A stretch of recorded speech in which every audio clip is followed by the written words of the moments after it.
Hello, welcome back. Today we are going to be talking about another area of your life that you can actually plan, which is wonderful because we all love perfectly planned lives over here. But today we're going to be talking about how to create a language learning plan.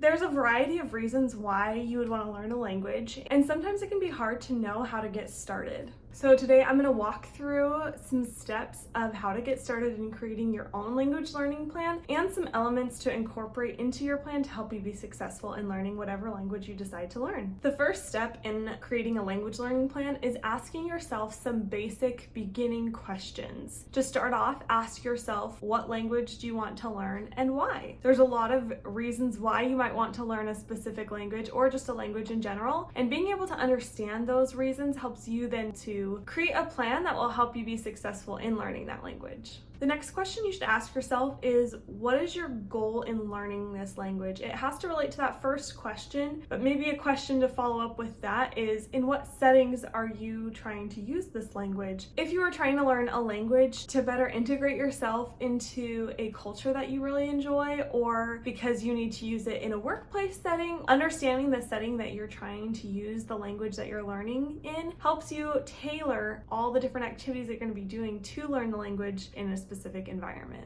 The next question will not surprise you, and that is, how much time are you willing to dedicate to learning a language each week? Now, some people may have a time crunch and they have to learn before they go on a study abroad to Spain and they only have 3 months to learn. Or maybe you just kind of want to do it as a hobby or just a fun project that you can do for a couple of years, so your pace might be a little slower. But determining how much time you want to dedicate to this will allow you to make a plan that you can use each week that will help you be successful in learning the language of your choice. The next question to ask yourself is, how much of the language do you already know? What do you feel comfortable with? What are your strengths in that language and what are your weaknesses? I know for me, I can understand about 50% of Spanish. I can get at the gist of a conversation, but I can't speak to save my life.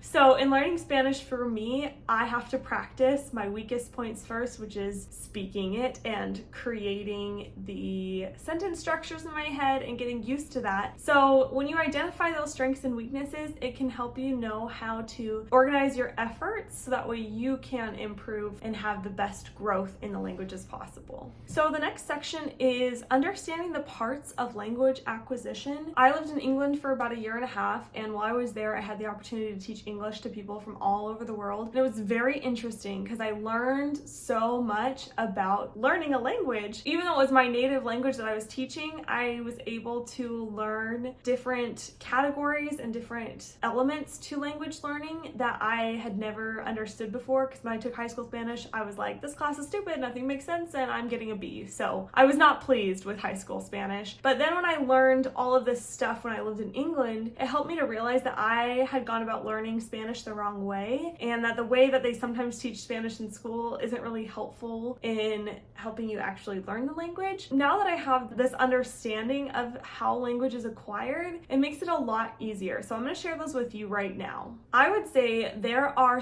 3 basic elements to acquiring a language or learning a language, and the first is vocabulary. Obviously, you need to know the actual words to be able to say them. The second, I would also add with that, is grammar. Grammar is the sentence structure. It's how the conversation flows. It's which words go where. And if you don't know where they go, you can't use the language. The last thing I would add about language acquisition is pronunciation. And I think that that is very understated when it comes to language learning, because depending on whatever language you're learning, there is going to be things that your mouth isn't used to because we don't speak that way in English or whatever language is your native language. Saying an R in French is not something that we're very used to. So saying like I can't even say it. It just feels weird in my throat. It feels like I'm like hacking up a hairball. And so when we are trying to learn a language, being able to properly pronounce the words and to say the letters correctly, the sounds, that's really important to language learning. And in my opinion, one of the hallmarks of mastering a language is your accent. And now I know haters are gonna hate me for this, but I really truly believe if you want to be impressive in your language skills, then being able to speak as closely to natives as you can will make it so so much easier for them to understand you and for you to just grow in your language ability. So the other thing that I thought was very interesting that I learned about language acquisition when I lived in England was the parts of language development. Now, this is what people think about when they think about learning a language. It's the reading, writing, speaking, and listening. It's the 4 basic skills that you need to practice to master a language. And so as you're developing a language learning plan, you need to figure out activities that help you develop in each of those areas, or you will be deficient in some aspect of the language that you're learning.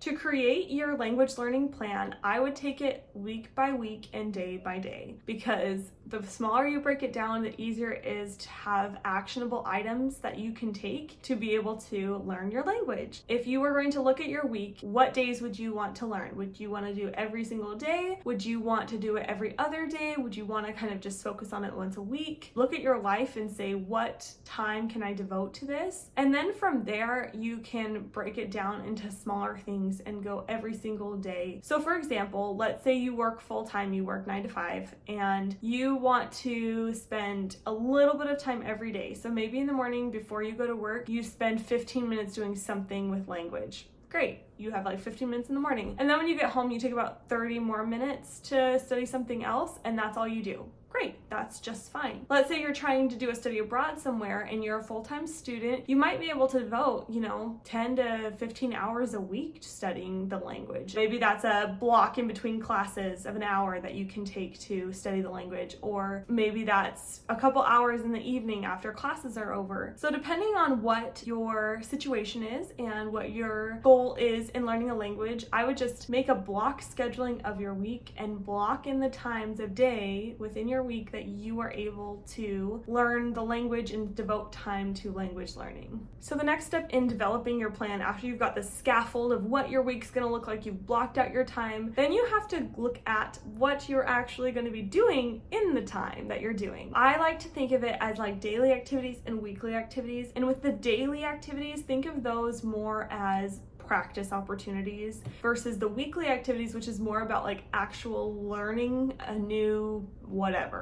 skill or a new grammatical pattern. Daily is practice, weekly is the actual like learning new material. For some of the daily practice things I think would be really helpful to incorporate is journal writing. Journal writing is fantastic because it can help you do all 4 of the elements of language development. So you're going to be writing things out, which is helping you to formulate and synthesize sentences or words. And then you can also say it out loud as you're writing, which is you're speaking. That helps you create the muscle memory of, oh, when I'm trying to say this, this is how I say it. Then you can also go back and read maybe a journal entry from a couple days before, and that way you're practicing reading, but then as you're reading, read it out loud, so you're getting more of that speaking and also listening involved. So that's a helpful tip that you can do every single day. Another thing I would recommend doing is if you know somebody who speaks a language you're trying to learn, send a text message every single day in that language and just give a little brief summary about your day, or use something that you've learned in your learning portion that week in the text message so you're practicing those skills. I think texting is such a great way because it's like a way to write, but then when you send it to somebody, they can correct you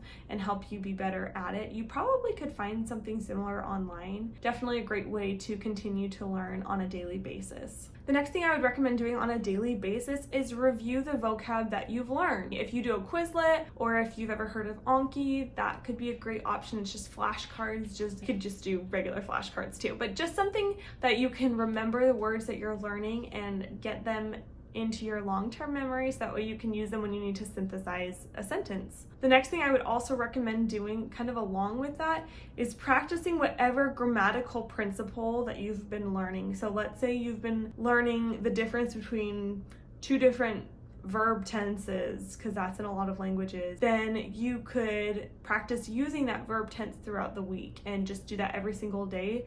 So that way you're using it and applying it in a way that will help you to remember to use it in an actual instance where you're trying to use the language. The last 2 I have for this are both media related. The first one is to watch TV or listen to a podcast in the language you're learning. Being able to really hear things and be able to figure out in your head what they're saying is so helpful. I think with TV, there's some helpful benefits of You can read body language. You can be situationally aware so you can kind of piece together what's being said, which is a great start. But then I think doing an actual podcast, listening to that, will help you to be forced to just listen. That's the only way you can gather information is from listening. The last thing I would say along with that is to read a book in the language that you're trying to learn. One thing I think is great is you can go to the library and get books that are in different languages.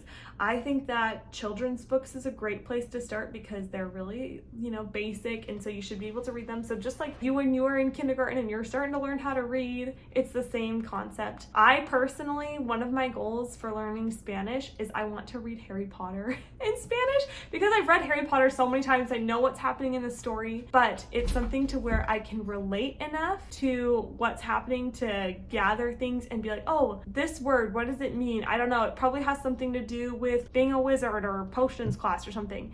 And so when you can have some background knowledge, it can help you to read and create an idea of what's happening through word. So now that you've kind of got a feel for the daily activities you can do, let's shift over to weekly activities. So remember, these are going to be the things that are getting new material, maybe a greater amount of brain power, forcing you to use what you've learned in a deeper way. So the first thing on my list is obviously learn new vocabulary. Being able to expand what you know and how to say something is a great way to build your language abilities. It's a mindset of constantly looking for ways to communicate about things that you can't do already. One thing I would recommend is go on Pinterest or Google, and you literally can just Google a list of vocab words, and it's helpful to kind of think of topics. So like family or work or vacation or weather or sports. Like you can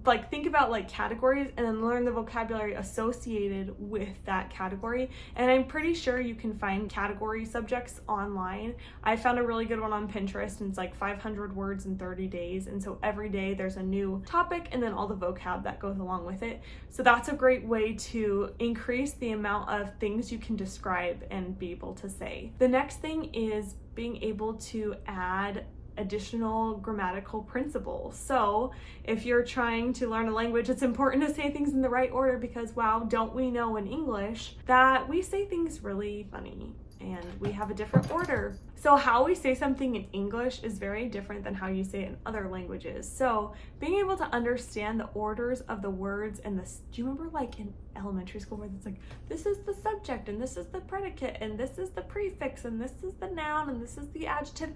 It's those, and you just kind of have to mix it around, and it's different in every language. And so being able to learn what the flow of words should be to be correct grammar is important. And so I would recommend having that be a weekly activity. Now, with weekly activities, I also will say that it doesn't have to just be once a week, but I think they're kind of bigger tasks. So maybe do 2 or 3 times a week, or just once a week if that's all you have time for. But they shouldn't be necessarily every day unless you're trying to go on a study abroad or you have a deadline you need to learn a language by. Then I would recommend doing it more often. But it's just something that takes a little bit more time. And so if you're trying to learn a language over a longer period of time, you may not have that kind of time every single day. So I would recommend breaking it down. So moving on, I would also say that watching a movie can be a great weekly thing because sometimes it's hard to sit through an hour and a half, 2 hours of a language you don't know. But being able to do that each week can help you develop so many connections in your brain to better understand the language. I would also put a book or a podcast or a TV show. Even though I said those are things you can do daily, sometimes you don't want to do that every single day. So maybe doing it every week would be a better place to put that. So the last 2 I have for weekly kind of go hand in hand. Practice at least once a week having a conversation in the language that you're learning. It may be a very basic conversation at first, but as time goes on and as you practice, you'll get much better at it. The last thing is to record yourself speaking. Being able to have a record of how your language grows can be so helpful for motivating you to continue, but also then you can listen back to it and make corrections so that you can improve in your pronunciation or your grammar or your vocabulary. Whatever it is, having that to reference back to is so important. The last thing with creating a language learning plan is creating a resource bank. Every language has different resources when you're trying to learn. You can use YouTube, Pinterest, there's tons of apps, you can use an actual language learning program. There's so many different ways to learn a language, and creating a resource of the materials that you like to use to study makes it so much easier, so that way you're not scrambling to find everything. It creates less resistance to actually getting the learning done that you want to do. Make sure as you're going forward and creating your language learning plan, compile all the resources into one place, so that way you can easily find what you need to learn the language. Thank you so much for watching this video. I don't know about you, but language learning can seem really daunting. It's a great way to still continue learning after you finish school as well. I also think it's important for helping our brains to stay healthy and to really work them. There's just something about working a different part of your brain when you're using language learning that is so beneficial, and I really believe that any amount of learning you do in one area will also benefit other areas. And I think it'll be really interesting because you'll get so much more attached to the culture that you're learning. You'll probably meet so many new people through this language, so it can just be a really neat experience overall. And hopefully the steps that we've walked through today gives you an idea of how to create your own language learning plans. That way you don't have to feel so overwhelmed by the task ahead, and that you feel like there is structure that you can implement to achieving your goal. So best of luck in your language learning, and if you enjoyed watching this video, go ahead and like down below, and if you are interested in more planning, organizing tips and tricks, then stay tuned by subscribing down below. We'll see you in next week's video.